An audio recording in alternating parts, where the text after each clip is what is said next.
Alright, we got the 2.0 gearbox here, and on the tail part of it, where the spline coupler is, where the pump shaft engages it.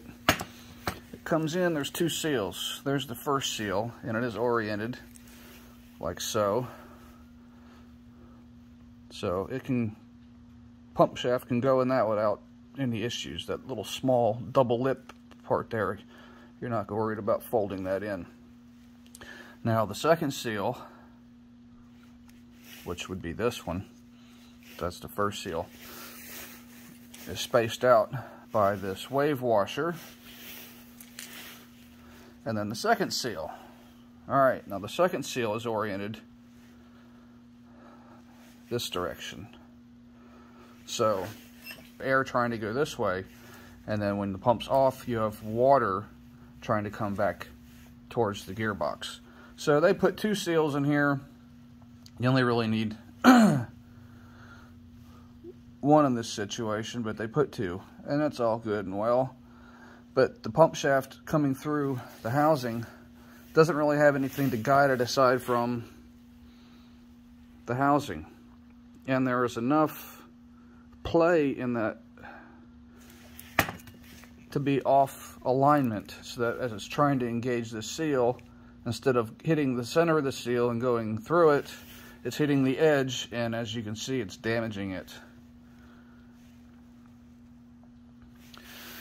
So instead of having that wave washer in there, we're going to have a nylon or acetyl resin Delrin washer that will go inside there, and that's going to guide the pump shaft into the center of the seal.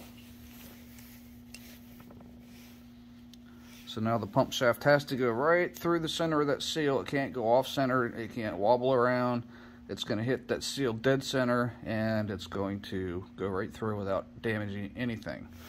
That's how the original hall bearings were set up, and that's how this should have been set up. I don't know why they put a wave washer in there, but it's been a problem. Another thing, you have this grease fitting. All that's doing is pumping grease. You see that hole right there? It's pumping grease in between these two seals. Now, if there's no pump shaft in there, that's fine. You can pump grease in there all day long. It doesn't hurt anything.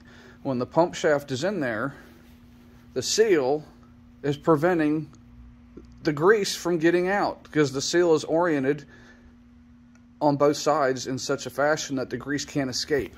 So what happens is it will invert this seal and blow it out. One way or the other, one of them. Whether it be the first one or the second one, it will take this rubber lip, and it'll flip it inside out and damage it. And then when you're running it, it's tearing the seal and chewing it up. And that might have happened on this too, I don't know.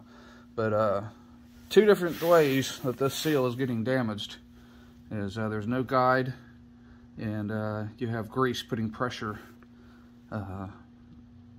People using the grease fitting it the wrong way. So we're going to get rid of the grease fitting. You don't need it. You can just grease the pump shaft once in a while. That's fine. Get rid of the wave washer. Put the Delrin spacer in there, along with the new seal. And then we also have the other aspect of this, is the gearbox seal. The part that actually seals the oil and keeps the oil from going back out is this seal. And that sits in there.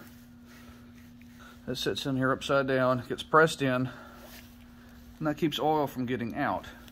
Now, the only way to assemble this, you have a bearing that gets pressed in, and then the axle gets pressed into the bearing. Now, you can't see this axle engaging the seal, so you don't know, once you get pressed in there, you don't know if you're actually getting that to go in that seal properly, or if it's going to invert that lip and you're going to damage the seal. I've seen many of them damaged. A lot of them that came in here were damaged. This axle trying to go through that seal will actually roll it over, and you can see the damage that was done to it during assembly. So what I've done is I just chamfered and put more of a ramp on the back side of that mating surface. That used to have a more direct, blunt edge. You see I put more of a round, there's a little ramp there. And that allows that seal to open up and accept this without inverting. Another issue I'm seeing here is there was a little bit of play in this shaft, and you can see where that bearing, and you can see the bearing wasn't spinning,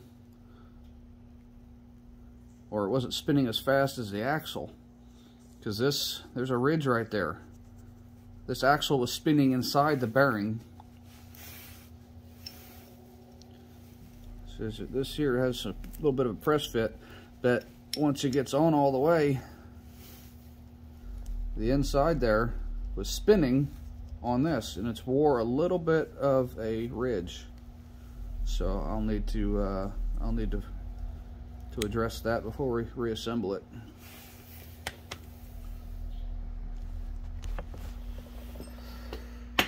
But when I get done, this gearbox will be more reliable and shouldn't have any issues, hopefully. Still not thrilled with the size of this thing, where you basically can only stick 2 ounces in it. That's all the oil you can put in there. It's 2 ounces. Otherwise you start building up pressure and blowing out seals and increasing the temperature and friction. It's just I'll be changing mine about every 20 hours. I plan on changing my gear oil. But all right, well, there's a little bit of info there on these 2.0 gearboxes today.